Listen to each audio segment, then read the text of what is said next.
Ya, hari ini kita temanya Grace and Temptation. Saudara, tahun depan kita akan melihat dan kita akan mengalami, saudara, hal-hal yang tidak kita inginkan. Dan itu sebabnya kita sangat membutuhkan grace yang dari Tuhan. Ini adalah sebuah tema keseimbangan supaya kita bisa melewati waktu demi waktu yang Tuhan izinkan terjadi.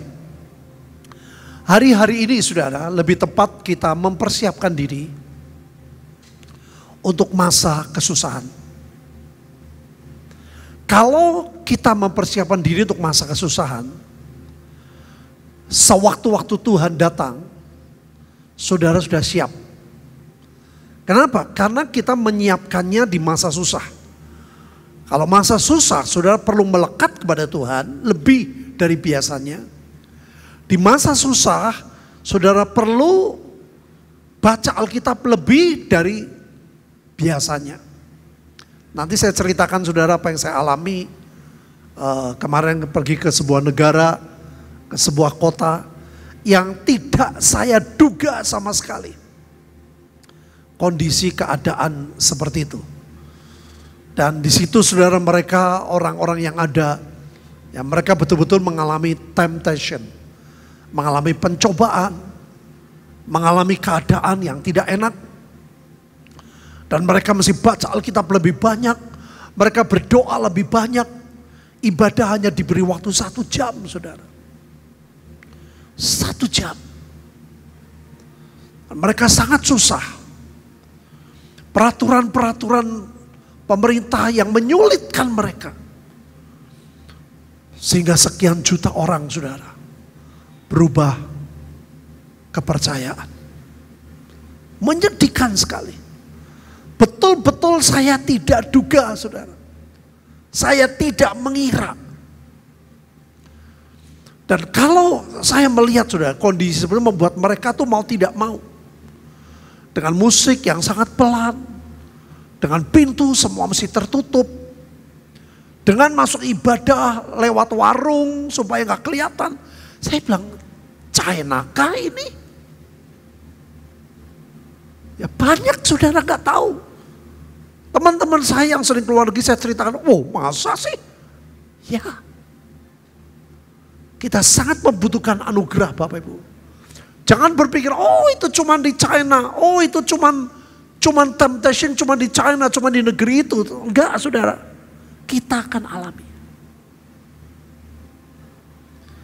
Itu sebabnya bagaimana kita bisa menikmati grace and temptation. Next. Saudara, sebuah ayat yang menarik dalam Ibrani 12 ayat 15.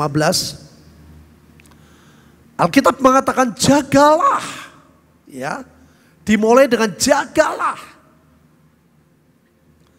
Ada bagian saudara dan saya, bukan Tuhan jagalah, tidak, yang disuruh menjaga kita. Supaya jangan ada seorang pun, ya, ini maunya Tuhan selalu gitu, seorang pun selamat, semua orang selamat tuh seperti itu. Jangan ada seorang pun menjauhkan diri dari apa, Bapak Ibu? Kasih karunia Allah. Agar jangan tumbuh akar yang pahit, yang menimbulkan kerusuhan dan yang mencemarkan banyak orang.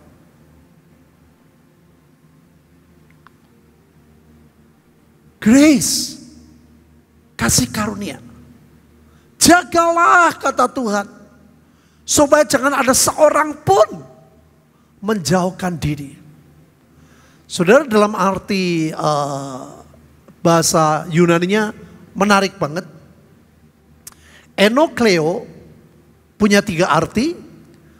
Chaos, tumult, riot, a tumultuous crowd with force of a rising mob.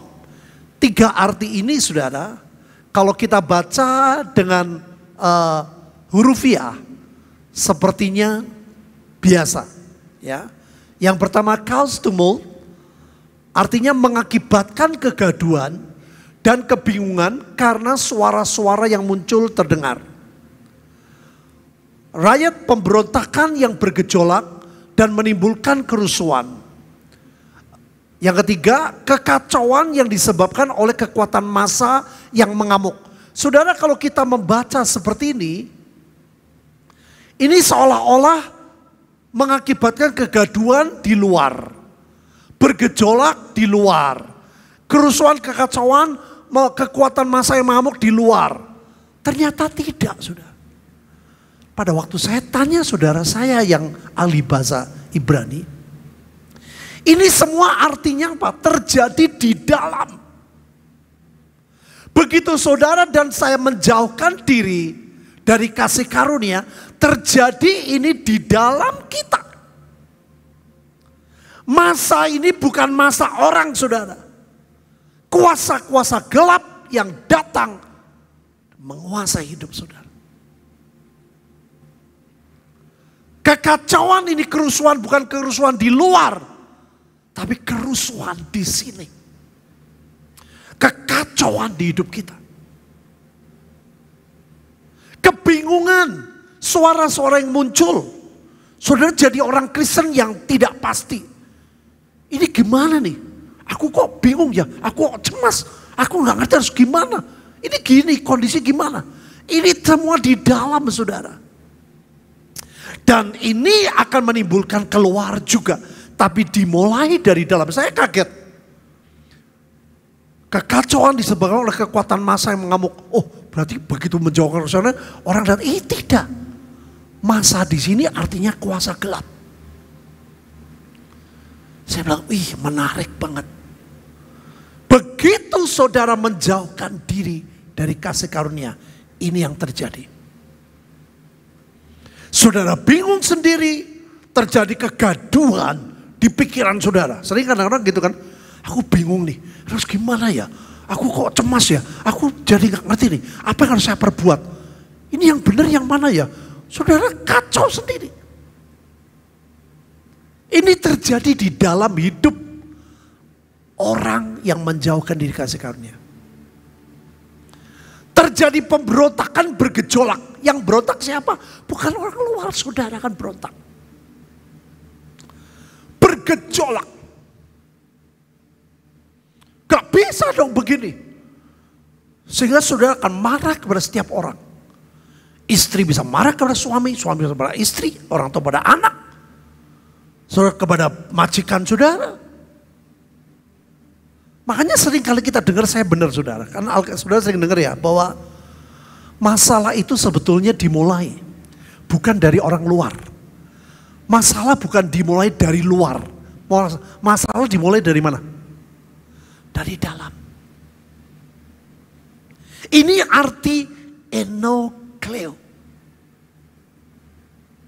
Begitu orang menjauhkan diri dari kasih karunia Allah, munculnya seperti ini. Ini memang terjadi, saudara. Orang lain akan kena dampaknya. Orang lain akan datang kepada saudara bukan berkat yang datang, tapi masa yang mengamuk betul. Tapi dimulai dari hidup kita. Saya terkejut, saudara. Maka dari itu kita mau belajar, apa sih kasih karunia? Dalam Yohanes 1:17, Alkitab berkata, sebab hukum Taurat diberikan oleh Musa. Tetapi kasih karunia atau grace dan kebenaran datang oleh siapa Bapak Ibu? Yesus Kristus. Perhatikan 3 bagian hukum Taurat, kasih karunia dan kebenaran. Hukum Taurat itu dalam perjanjian lama Bapak Ibu. Itu diberikan oleh Musa. Kasih karunia itu diberikan oleh Tuhan Yesus. Perjanjian baru. Kita hidup dalam kasih karunia. Katakan kita hidup dalam kasih karunia. Amin Bapak Ibu. Tapi jangan berpikir saudara bahwa perjanjian lama itu hilang. Saudara dan saya perlu mengerti tentang kebenaran.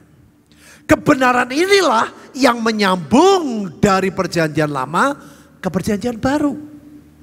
Contoh, saya sudah bilang berkali-kali, 10 hukum Taurat. Itu bukan firmannya selesai, bubar, tidak. Alkitab berkata 1 iota pun tidak dibuang. Tuhan datang bukan untuk membatalkan, Tuhan datang untuk menggenapi yang manusia tidak bisa lakukan. Musa menulis, tapi Musa gak bisa melakukan. Tuhan Yesus yang menggenapi. Nah, orang kalau belajar cuma Taurat, oh perjanjian lama, kita gak perlu perjanjian lama. Saudara jangan sebut Daud. Jangan khotbah Abraham. Alkitab berkata Yesus mati supaya berkat Abraham sampai.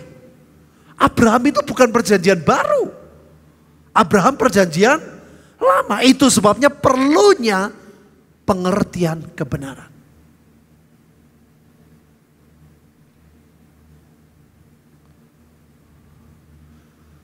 Perjanjian lama bukan Old Testament, tapi Old Covenant.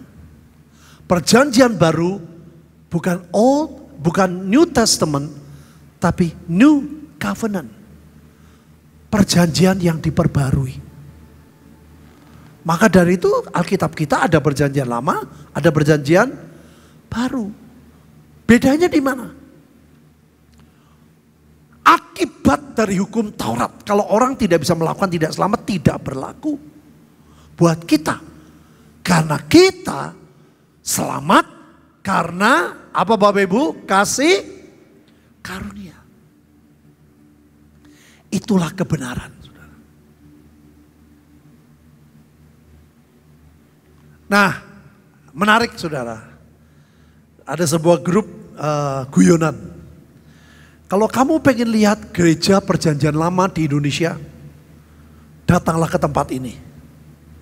Kalau kamu pengen lihat gereja perjanjian baru, datanglah di tempat itu. Saya pertama aneh nih, tapi tak renung-renung saudara. Ya benar juga. Perjanjian lamanya kuat banget. Sehingga seperti gak kelihatan perjanjian barunya.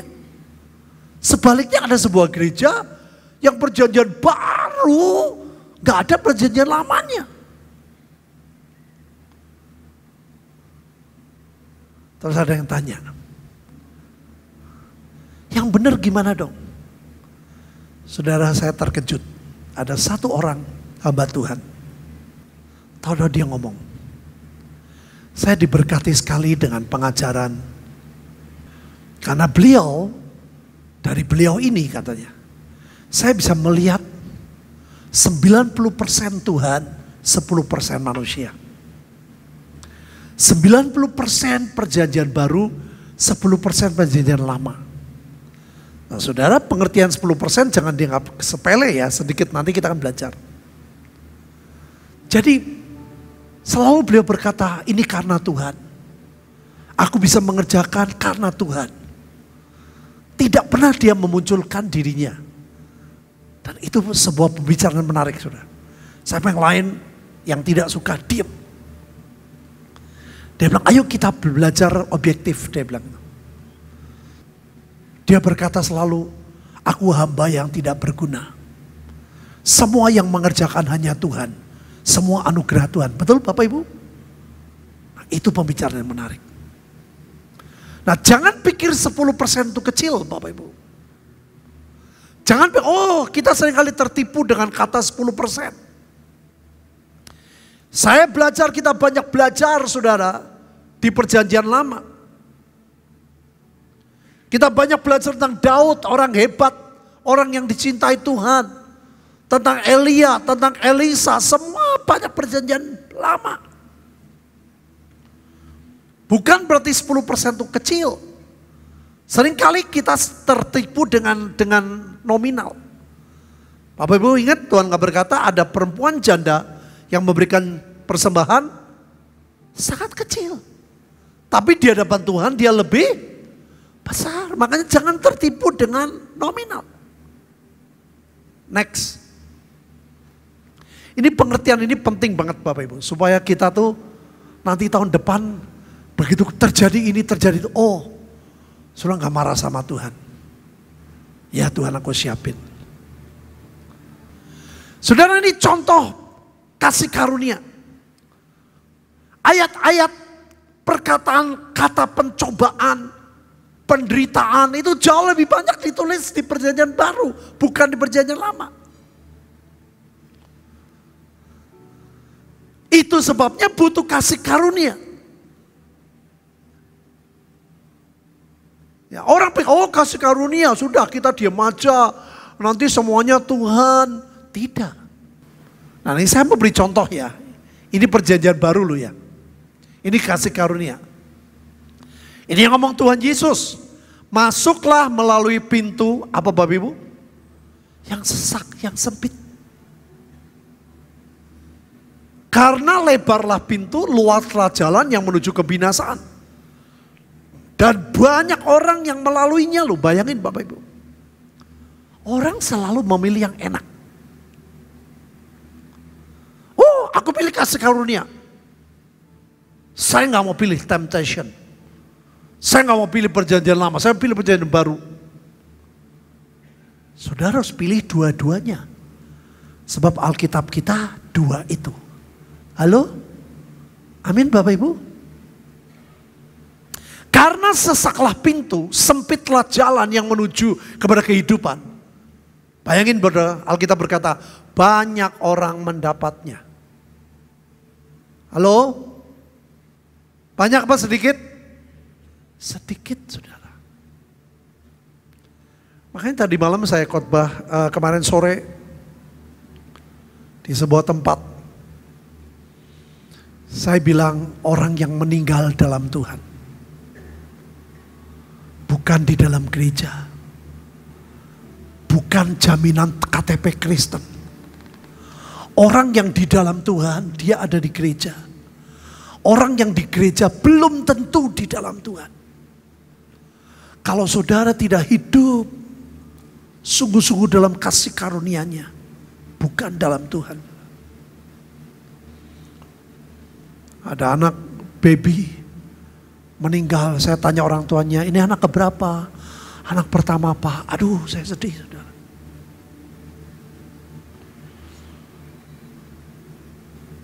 Saya bilang kepada keluarga besar, kalau kalian pengen ketemu dengan orang-orang yang meninggal sebelum kita, asal mereka betul-betul meninggal di dalam Yesus,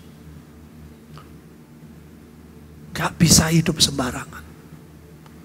Gak bisa, oh aku tiap minggu kebaktian. Bukan itu Bapak Ibu, itu memang bagiannya. Nanti saya akan pelan-pelan jelasin apa itu kasih karunia yang sesungguhnya.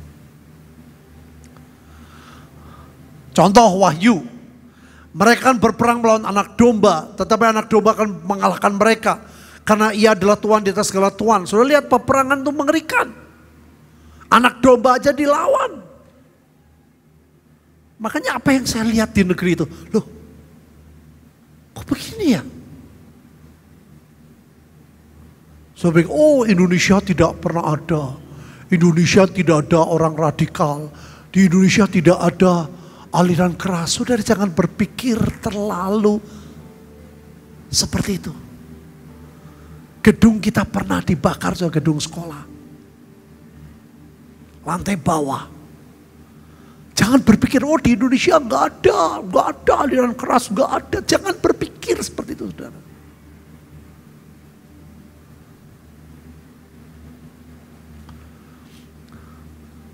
Mereka yang bersama-sama dengan Yesus juga akan menang.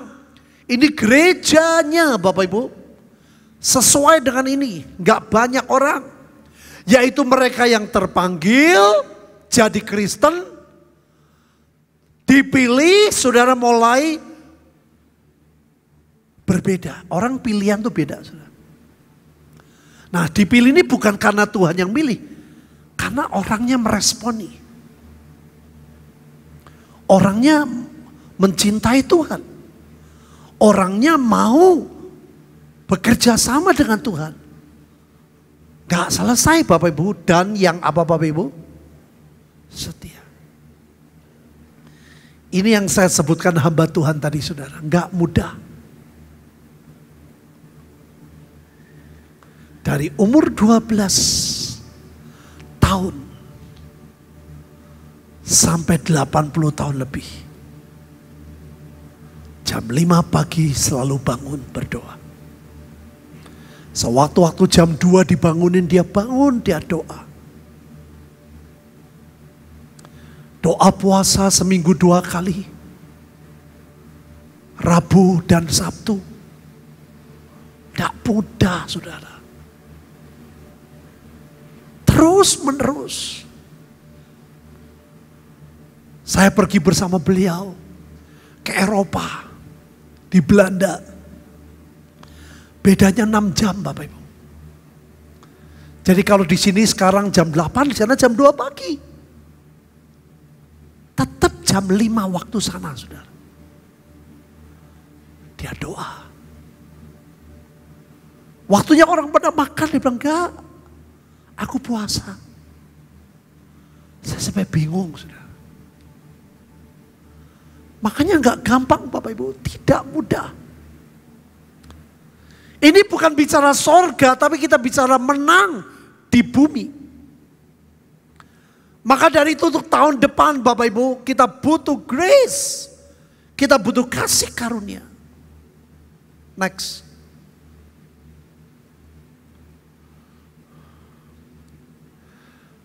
Yesus memanggil ke-12 muridnya dan memberi apa Bapak Ibu? Kuasa kepada mereka untuk mengusir, untuk melenyapkan segala penyakit dan kelemahan. Ini penginjilan Bapak Ibu. Gereja yang menikmati kasih karunia adalah gereja yang tidak cuma tiap minggu ke gereja. Orang Kristen yang Tuhan mau adalah orang Kristen yang menyadari bahwa hidupnya menjadi kaki tangannya Tuhan. Awalnya anak saya bilang, "Pak, ini mama ulang tahun 14 November. Papa kayaknya nggak pasti kan ke Israel. Ayo Pak ke negeri ini. Papa senang kan anak saya. Ayolah Pak, kita family time di musim dingin." Awalnya dari situ saudara. Dan Bu Linda berkata, "Aku tidak mau kalau tanpa pelayanan." Ini bagus saudara. Istri saya berkata, "Saya nggak mau pergi kemanapun tanpa pelayanan." Dan saya mulai tanya, semua PIC kami hubungi. Tidak ada satupun yang menjawab saudara. Saya mulai curiga, kenapa ya? Padahal yang merekomendasi saya orang-orang hebat. Tidak ada satupun yang menjawab.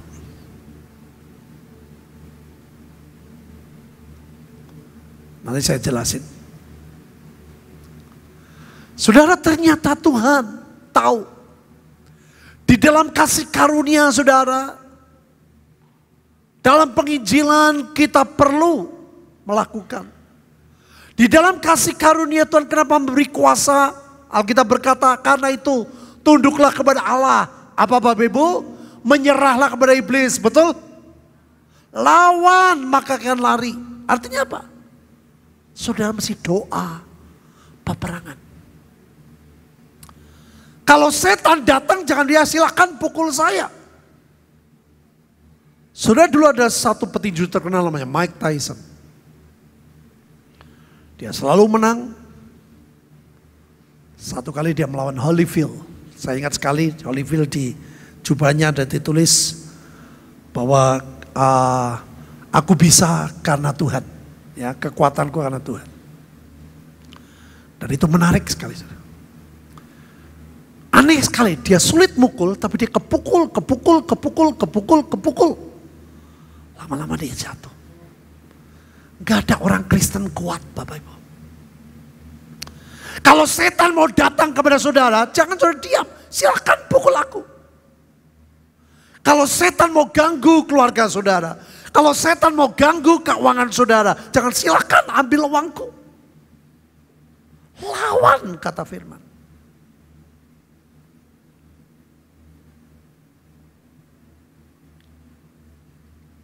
Saya jujur waktu di lantai 4, saudara. Tanya Yohanes.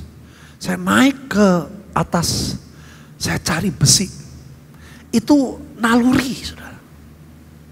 Saya minta ampun, Tuhan ampuni saya. Tuhan emang tadi pagi kamu baca apa? Saya baca firman tadi pagi, perilaku mereka seperti keledai liar. Kenapa kamu marah? Kalau kamu merasa garam kok asin, ya jangan gumun, jangan kaget. Loh garam kok asin, memang asin. Itulah keadaan mereka. Saya bilang, Tuhan ampuni saya. Begitu saya minta ampun, saudara, mujizat terjadi. Itu awan gelap, asap hitam penuh. Dan mereka tidak bisa naik. Dari bawah saya dengar teriak, mana pendeta, bunuh pendeta. Saya bilang sama istri saya, kayaknya hari ini hari terakhirnya saya. 1 Petrus 5:9, apa Bapak Ibu Alkitab berkata? Lawanlah dia dengan iman yang teguh, sebab kamu tahu bahwa semua saudaramu di seluruh dunia menanggung penderitaan yang sama. Ini temptation, ini pencobaan. Jadi saudara kalau lihat setan datang mau ganggu keluargamu, tahu-tahu ribut. Saudara, saya di sana ribut dengan Ibu Linda, mau khotbah loh. Sarapan pagi di Chinese restoran. Orangnya nggak bisa bahasa Inggris sama sekali. Jadi saya pilih nih 1, 2. Saya bilang 1, 2 ya. 1, 2. Orangnya salah. Kirim ini 1, masakan ini 2. Ngerti Bapak Ibu? Yang makan saya berdua. Wah, Bu Linda kan sudah. Saya bilang ya sudahlah. Bungkus aja, nanti panggil Victor mana, dimakan. Saudara, kita harus tahu perempuan sama laki itu beda. Kalau laki ya wis lah. Kalau perempuan, oh toko ini lebih murah loh. Oh ini toko ini lebih mahal loh, lebih mahal. Kemarin saja di Cirebon gitu. Kalau ada waktu kemana? Kenapa? Ini beda 50.000. Alah. Wis lah, aku bilang gitu. Saya bilang kita masih perlu cepat sampai Temanggung. Saya mesti doa 24 jam. Saya doa dari jam 6:30 ya sampai jam 10. Saudara, itu saudara mesti nerima, memang seperti itulah perempuan, seperti itu laki-laki. Buat laki-laki adalah gampang lah, udah. Bungkus ya bungkus. Enggak bisa dong, enggak bisa, orang itu salah. Kita pesen 1, kenapa kasih 2? Ribut sudah. Bayangin mau kebaktian loh. Vincent langsung bilang, sorry ya, aku tidak ikut kebaktian. Lebih baik papa mama batalkan pelayanan daripada ribut. Untuk ada malaikatnya saudara. Langsung Bu Linda, ya udah saya minta maaf. Saya bilang, ya sudah saya minta maaf. Oke, kata Vincent, aku pergi. Wah itu canggih sudah. Itu daya tahan tuh di situ. Kalau tim basket cuman punya daya serang, masukin bola begitu banyak, tapi kemasukan bola banyak, kita bisa kalah. Vincent terang-terang, sorry aku gak ikut. Dan aku anjurin papa mama tidak usah pelayanan. Kaget. Gimana karena stop. Kalau mau meminta maaf, saling maafkan, aku ikut. Tidak, aku pergi. Ya sudah kita minta maaf, baru pergi pelayanan. Jadi saudara jangan pikir setan itu enggak ada. Justru setan yang levelnya tinggi itu yang kayak gitu saudara. Yang membuat orang salah paham, bertengkar terus, ribut terus, salah ngerti terus. Kalau saudara, oh ada rumah banyak setannya, setannya gondrong, ada yang gundul, murah, tukunen nek ono duit. Ngerti Bapak Ibu? Tapi yang tingkat tinggi itu menguasai pikiran. Membuat seorang suami tidak setia kepada istri. Membuat seorang istri tidak setia pada suami. Itu setan yang level tinggi.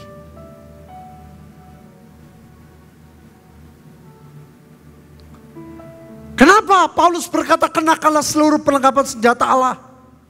Supaya kamu dapat bertahan melawan apa Bapak Ibu? Itu yang tingkat tinggi, itu yang kayak gini Bapak Ibu.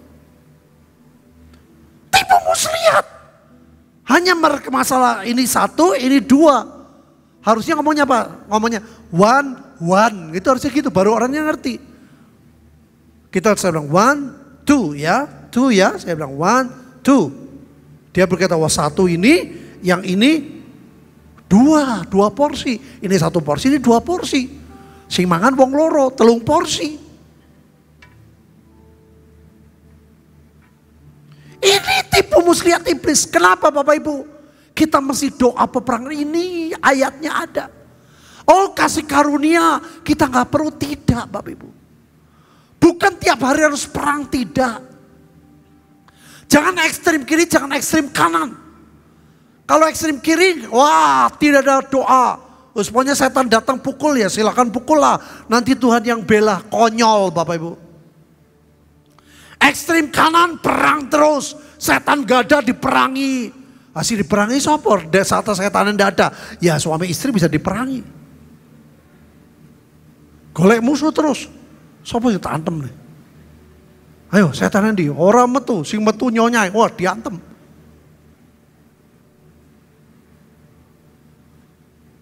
Saudara kita mesti tepat.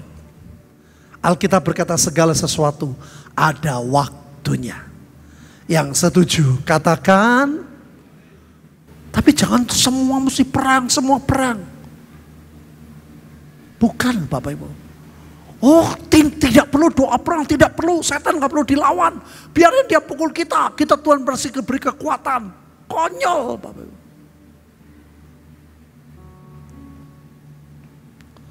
Ambillah sebagian senjata Allah, betul? Seluruh Bapak Ibu, supaya kamu dapat mengadakan perlawanan. Bayangin Bapak Ibu, hari yang jatuh sekarang.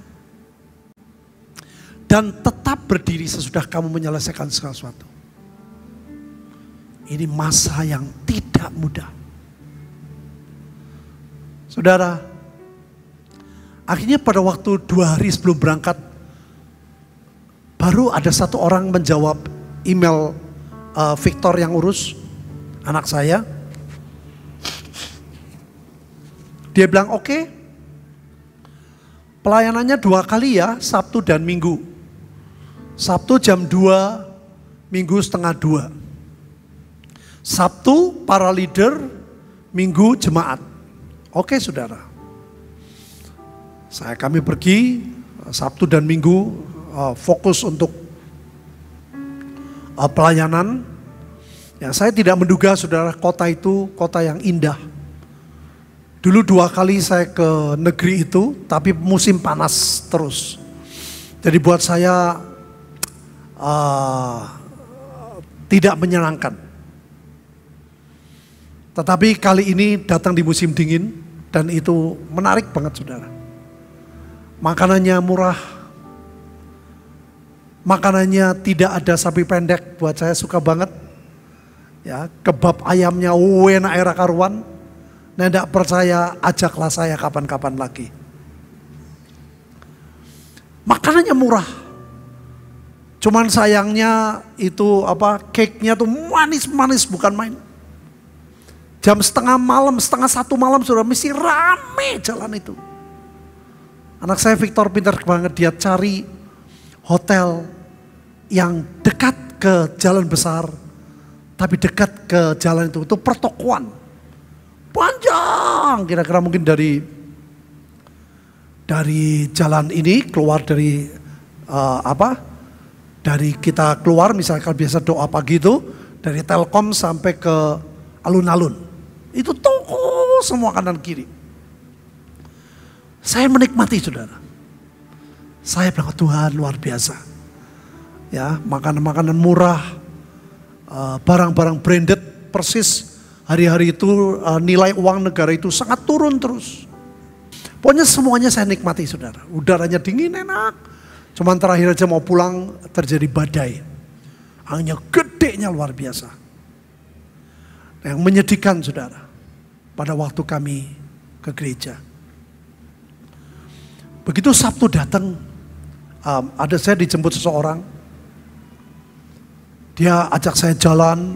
Jadi kita jalan terus sampai kaki saya tuh sakit saudara. Jalan terus, bahkan jalan terus cepet. Sana orangnya nggak ada orang jalan pelan. Jalannya cepet. Dan saya mesti cepet. Dan kebetulan saya ada sedikit sakit jadi ke kaki. Nah pada waktu saya sampai di tempat. Saya kaget saudara. Kumpul beberapa orang. Dia berngamang, Pak kami biasanya kumpul seperti ini 1 bulan 1 kali. Antar pemimpin di kota-kota dan tidak berani di kota besar ini. Hah?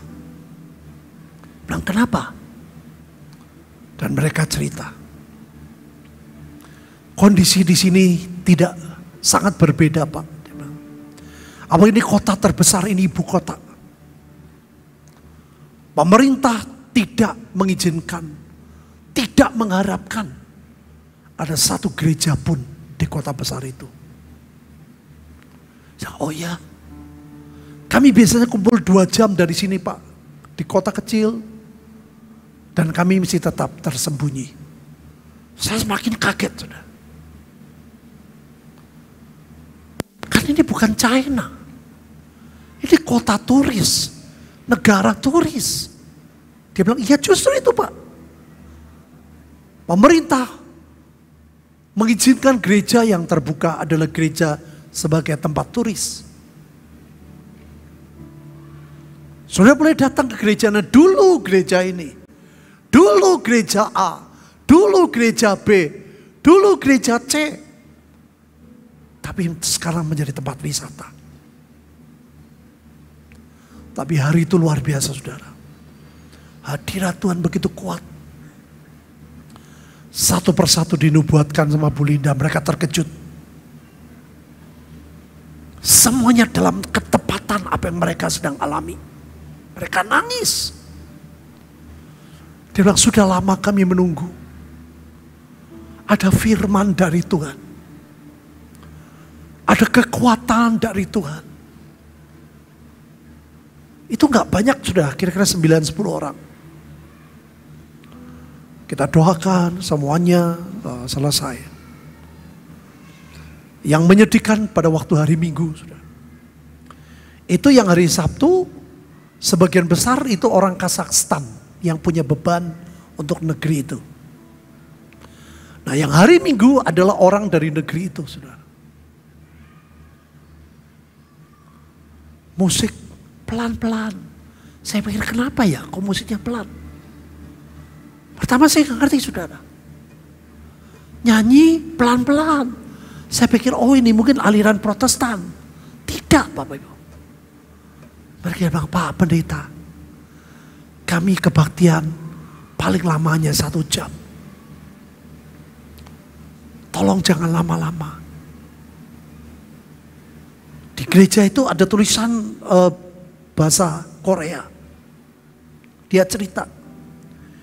Ini dulu ada pendeta Korea yang punya beban untuk negeri ini.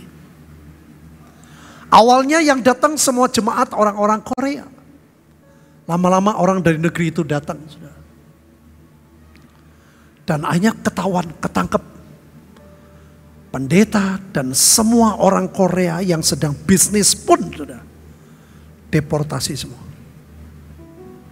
Padahal negeri ini mengutamakan uang.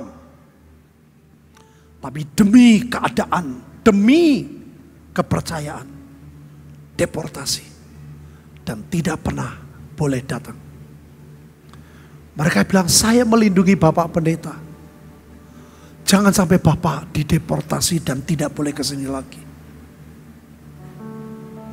Saudara, pada waktu saya lihat itu, saya bilang, aduh Tuhan, betapa bahagianya saya.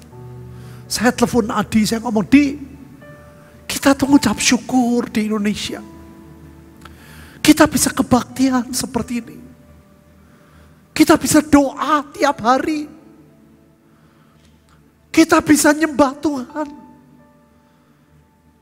Saudara, ada banyak orang yang tidak menghargai kasih karunia.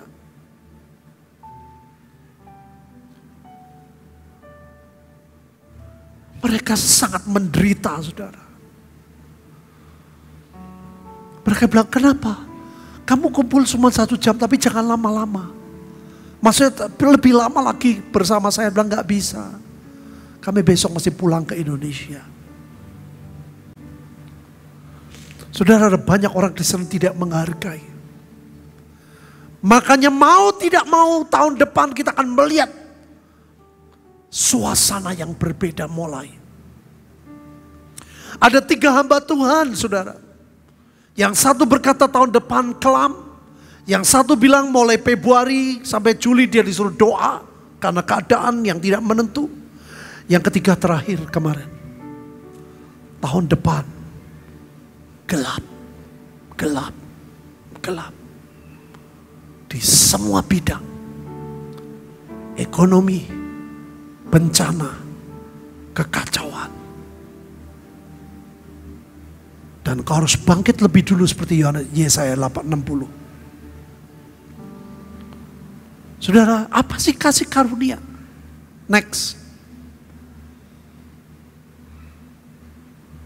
Ini kasih karunia Bapak Ibu. Setelah ia datang kembali mendapati ketiganya sedang tidur. Ia berkata pada Petrus, Simon, sedang tidurkah engkau? Tidakkah engkau sanggup berjaga-jaga 1 jam saja? Berjaga-jagalah, berdoalah supaya kamu jangan jatuh ke dalam pencobaan. Roh memang penurut, tetapi apa Bapak Ibu? Daging lemah. Kasih karunia dibutuhkan karena daging kita lemah, Bapak Ibu. Apa itu kasih karunia? Yaitu saat teduh saudara dan saya.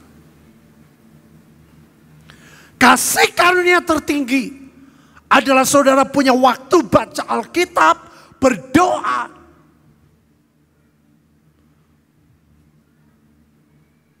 Tuhan berkata 1 jam saja dengan aku. 24 jam cuma 1 jam. Gak ada 10% Bapak Ibu. Tapi saudara pernah gak merenungkan kan? Kenapa Tuhan berkata sedang tidurkah engkau? Ini mereka sedang jam berapa? Kira-kira jam berapa coba? Saya mau tanya. Pada waktu Petrus dan kawan-kawan di Taman Getsemani dan mereka ngantuk, mereka tidur, kira-kira jam berapa? Saudara, kira-kira aja. Jam 1 siang? 9 pagi? 10 malam? Jam berapa? Sejarah menulis kira-kira jam 2 malam.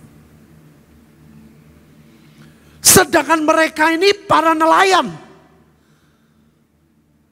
Yang paling malam tidur jam 9. Pagi-pagi mereka harus siap.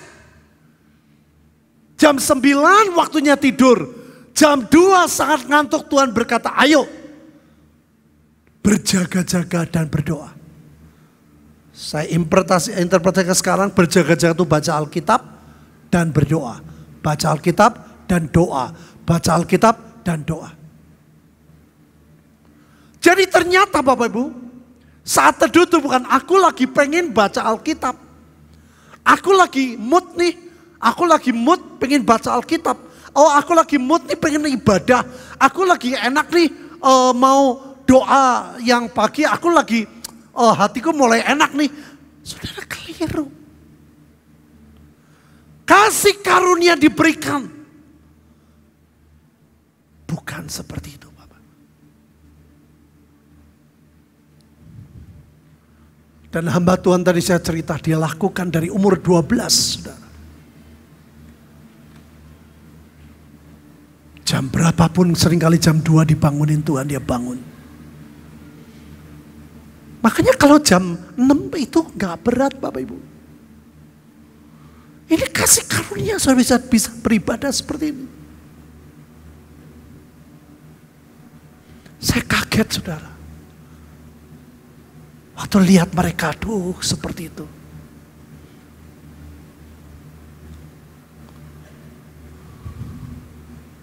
Waktu saya tunjukin tentang mereka pengen tahu. Terus Vincent tunjukin, ini loh gereja kami. Hah? Betul di Indonesia? Tunjukin gereja saudara. Tunjukin ibadahnya. Wah ini betul di Indonesia. Bukankah negara Indonesia mayoritas? Kami. Gak mungkin.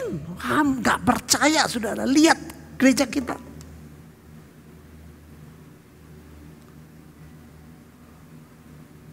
Saya bilang kamu boleh lihat YouTube.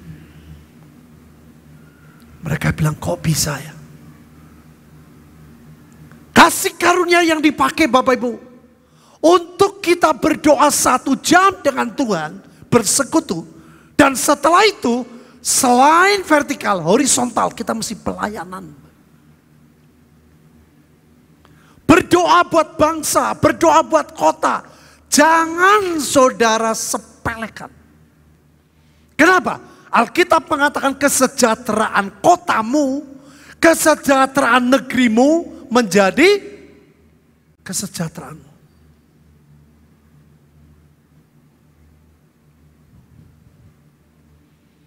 Sudah ada banyak orang punya desa mandiri. Sungguh. Makanya saya bilang Adi, kita gak boleh terlalu terlambat. Ini gak mudah saudara. Sebab adalah kasih karunia jika seorang karena sadar akan kehendak Allah menanggung apa Bapak Ibu? Penderitaan yang tidak ia harus tanggung. Sebab dapatkah disebut pujian jika kau menderita pulang karena kamu berdosa. Ini arti kasih karunia. Justru dengan kasih karunia kita berdoa buat kota. Saudara tidak berdosa untuk kota saudara. Yang berdosa banyak orang yang lain. Ayo kita doakan kotamu. Saudara tidak berdosa untuk kesalahan banyak orang. Tapi saudara berdoa untuk banyak orang.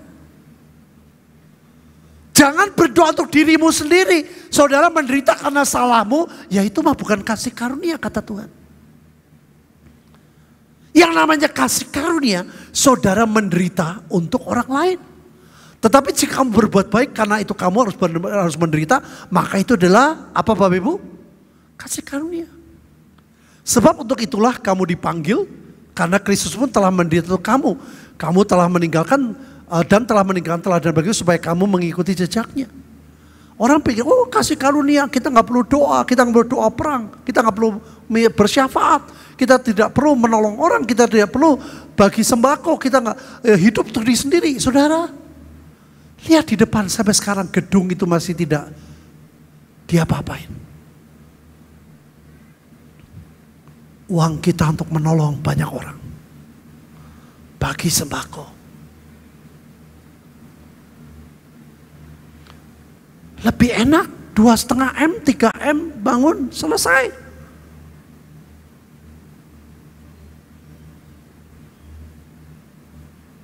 Ini namanya kasih karunia Bapak Ibu. Next.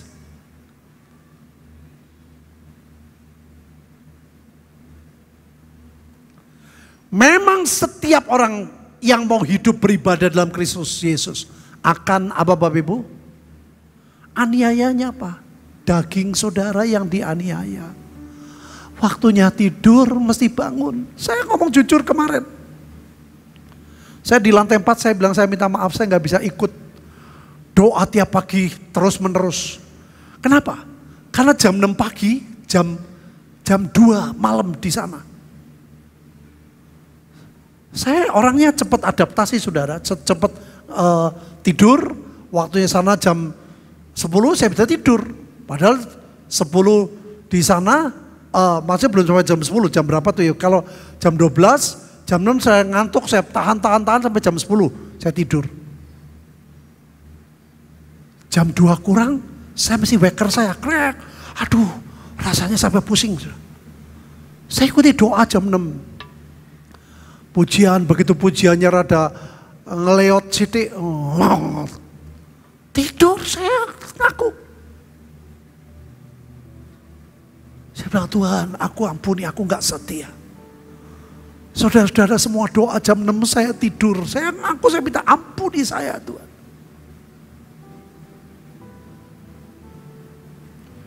Adalah kasih karunia Bapak Ibu. Kita berdoa buat orang lain. Saudara, saya punya pengalaman. Almarhum adik saya yang laki satu kali. Dia tertipu, sebetulnya saya tahu dia tertipu. Dia ngumpulin banyak orang, ada orang di Bogor atau di Bandung saya lupa. Siapa yang mau kerja di luar negeri waktu sebagai TKI, kasih duit, nanti pergi. Jadi dia ngumpulin orang-orang, terus kirim orangnya minggat. Saudara. Kalau saudara orang lama sudah ingat peristiwa itu, tahu-tahu begitu banyak puluhan orang naik motor ke depan ke rumah saya. Mereka minta saya harus bayar. Pertama saudara, saya lawan mereka. Saya bilang, saya nggak takut sama kalian. Saya hidup di negara hukum. Saya bilang, kamu tak lawan. Saya bilang, sampai kapanpun saya nggak mau bayar. Itu bukan hutang saya. Adik saya sudah dewasa. Urusan dia. Dia ngancam. Waktu ngancam gereja saya mulai keder saudara. Waduh, jangan kesalahan adik saya membuat gereja kena. Saudara, saya telepon hamba Tuhan. Saya bilang, Bu, tolong doain kondisi saya begini. Saudara, saya kaget, dia berkata apa? Maukah engkau, Tuhan menawarkan, maukah engkau membayar utang adikmu? Yang bukan kesalahanmu. Saya langsung jawab, Bu, saya bilang, aku gak rela. Saya jujur, saya bilang aku gak mau. Gede waktu itu sudah 30-40 juta. Saya gak punya duit Bapak Ibu. Waktu itu betul-betul gak punya duit. Saya bilang aku gak mau, aku gak rela. Tapi mengejutkan saudara, Tuhan berkata apa? Itu terserah kamu. Saudara, kalau Tuhan sudah mulai memberi kebebasan, pada waktu Tuhan berkata silakan, kata Tuhan, itu terserah kamu. Waduh, saya takut. Saya bilang, Tuhan, paksakan kehendak-Mu. Saya bilang, Tuhan, aku minta tanda. Aku gak punya duit. Dia tahu datang saya, Bapak, itu tadi orang banyak mengerikan, motor keberanian, ada apa? Saya begini. Tahu dia kasih cek 10 juta. Saya tidak pernah lupa, saudara. Adik saya sudah di kantor polisi, karena saya udah nggak mau ikut-ikutan. Dia kantor polisi. Saya datang ke kantor polisi. Saya bilang, Pak polisi, saya ada duit 10 juta. Gimana caranya? Sekian banyak orang, cicil mereka. Oke, saya atur. Adik saya keluar dari penjara. Dan akhirnya Tuhan tolong, gak mudah saudara. Saya mesti cicil. Waktu itu saya mau sekolah bahasa Ibrani saudara, di Jogja. Saya gak bisa. Semuanya gagal. Ada adik teman saya di Jakarta. Dia tolongin, dia pinjemin 20 juta. Saya suruh bayar nyicil. Nyicilnya kapan? Sekapanpun. Itu namanya orang nolong. Saya gak dikasih batas waktu sudah. Tapi saya menghargai kasih karunia. Saya tidak pernah ada duit, saya tidak cicil. Sampai satu kali bilang, stop Petrus. Aku tidak mau tagih kamu lagi. Saudara, itu kasih karunia. Waktu kita berdoa buat orang lain. Orang lain lagi tidur, kita doa buat kota kita. Waktu kita kelilingi kota, waktu orang lain lagi santai nonton TV, sudah naik motor, naik mobil, Tuhan doakan kota kami. Dan Tuhan berkata, kesejahteraan kotamu menjadi kesejahteraanmu. Waktu kita doa peperangan, kami mengikat setiap roh yang membuat mentipu muslihat, terjadi pertengkaran, perceraian di mana-mana. Saudara sedang mengerjakan kasih karunia.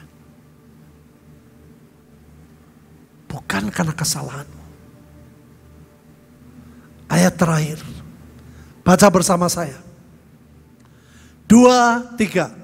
Janganlah kita jemu-jemu berbuat baik. Karena apabila sudah datang waktunya, kita akan, jika kita tidak menjadi lemah. Saudara, tahun 81, saya pernah mimpi dan mimpi ini diulangi. Waktu saya ada di negeri itu, saya heran. Dalam mimpi itu, saudara, ada sebuah trek, ya, orang berlari jauh, itu maraton, bukan sprint, maraton. Tapi ada kelompok-kelompok lain. Jadi saya ingat film 2012. Setiap kapal itu berbeda-beda. Ya. Ini ada treknya saya, yaitu bersama-sama saudara. Saya tahu. Sedang berlari, saudara. Itu saya mimpi tahun 81 dan diulangi lagi, tapi yang ini lebih jelas. Saudara, sekian lama kita berlari, kita bisa bercanda sambil lari, bisa ngobrol, bisa guyon. Tapi saudara tahu, bertambah lama, bertambah mendekati finish. Ada banyak orang capek. Ada banyak orang melihat yang di luar sana dan sini kelihatannya enak. Mereka berkata, buat apa kita lari? Buat apa kita lelah? Buat apa kita capek-capek seperti ini? Saya dengar suara. Saya bilang, hampir nyampe. Saya bilang, itu mata orang tertutup, sudah. Tinggal meter-meter terakhir. Ada yang kecewa, ada yang marah. Saya bangun, saya kaget, sudah. Saya bilang, Tuhan, 40 tahun yang lalu saya mimpi. Tuhan berkata itu akan terjadi, segera terjadi.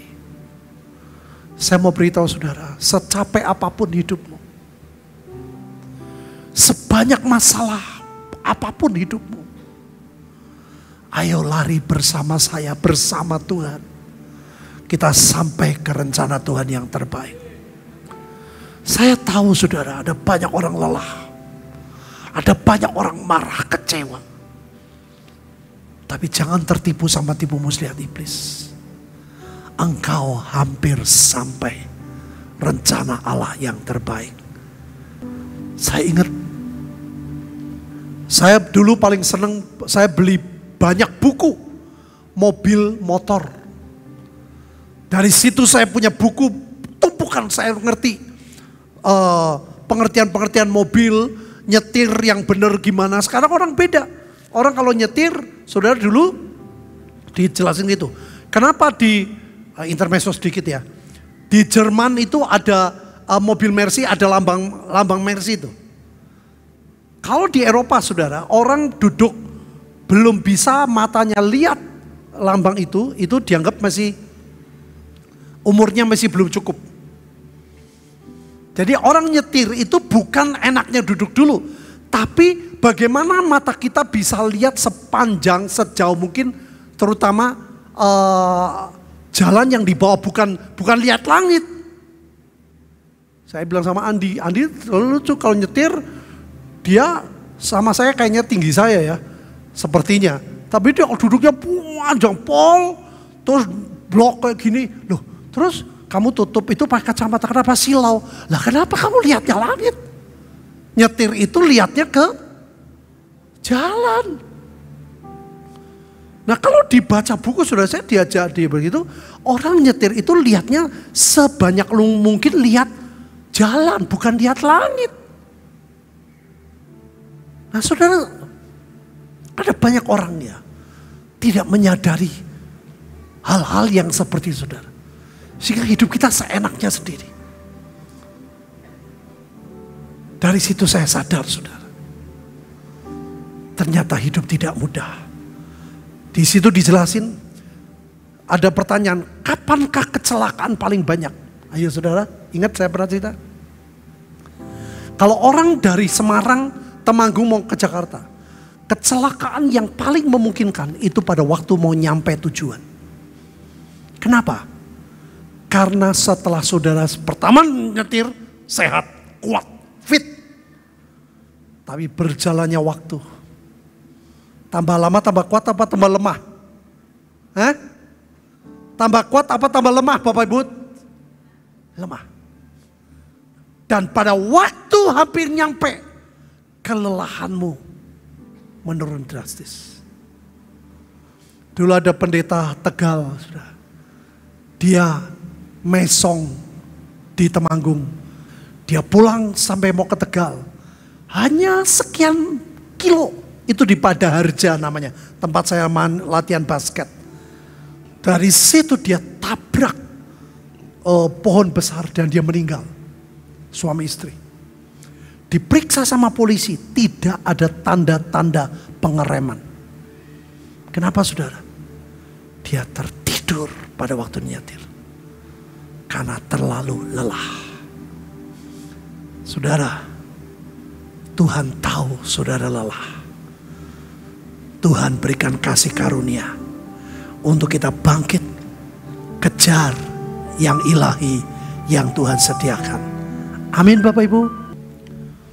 Tahun depan saudara, Tuhan berkata itu kegelapan. Kalau engkau tidak butuh dari sekarang, engkau akan terlambat saudara. Kegelapan itu akan menakutkan hidupmu. Kemarin saya dengar, saya sampai aduh Tuhan kok seperti itu. Hamba Tuhan saya berdoa dari Februari sampai Juli. Akan ada banyak hal saudara. Sampai Tuhan ngomong di semua bidang akan gelap. Engkau harus punya pelita di hidupmu. Engkau beli minyak saudara. Dengan engkau menyembah, engkau bersekutu dengan Tuhan. Engkau sedang membeli minyak, kata kitab Wahyu, belilah minyak. Jangan pelitamu padam. Tuhan, tolongi kami. Tolongi Tuhan. Saya sudah lihat di negeri kemarin, di kota itu. Menyedihkan sekali. Mereka sampai tertekan. Mereka berkata, jadi Kristen kok seperti ini. Aturan ke rumah sakit, kalau tahu dia Kristen, langsung bayarnya berbeda. Semua sudah pajak dan sebagainya. Dan membuat banyak orang meninggalkan Tuhan. Tuhan Yesus, tolongi kami. Jangan saudara terlalu naif berkata di Indonesia tidak ada aliran keras. Mulai sedikit buka mata saudara. Kalau imanmu tidak kuat dari sekarang. Tuhan berkata ada banyak orang seperti di negeri itu. Mereka menjual. Mereka terpaksa menjual Yesus. Mereka nggak tahan kalau mereka punya toko dan tiap bulan hanya kerja bakti. Karena aturan demi aturan yang mempersulit mereka. Hamba berdoa buat orang yang membutuhkan engkau. Buat orang-orang yang membutuhkan engkau. Buat orang-orang yang pilih punya pelita hidup. Buat orang yang mau mendapatkan minyak supaya api kami tidak padam. Tuhan, ini adalah perjanjian tertinggi. Kematian-Mu untuk kami, penderitaan-Mu untuk kami. Pada waktu aku makan dan minum, buka mata kami Tuhan, sedikit demi sedikit, supaya kami tahu kami hidup di masa yang tidak mudah. Kami butuh Engkau Tuhan, kami butuh Engkau. Kami makan dan minum dalam nama Tuhan Yesus. Saya mau tunjukin satu foto dulu. Satu foto dulu.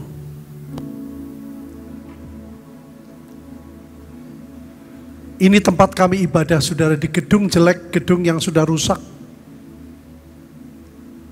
Dan inilah kamuflase.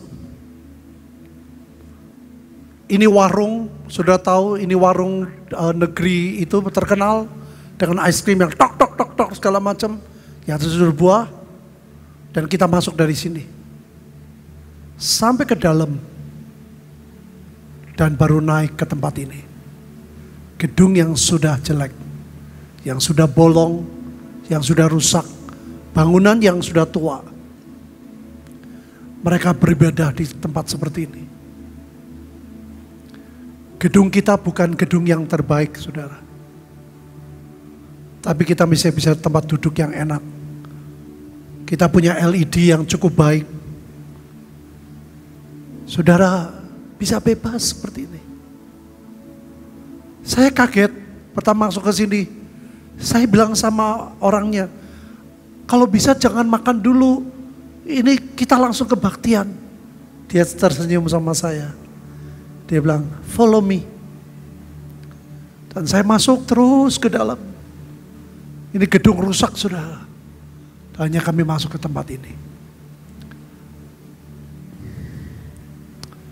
Berterima kasih kalau kita bisa beribadah, saudara. Gedung kita bukan gedung yang terbaik. Sound system kita bukan yang terbaik. Kita masih bisa Natalan minggu depan, saudara. Dengan sederhana. Ayo berikan syukur. 1 menit berikan syukur. Terima kasih Tuhan. Meteraikan firman-Mu di batin dan roh kami. Dalam nama Tuhan Yesus. Yang percaya, katakan amin.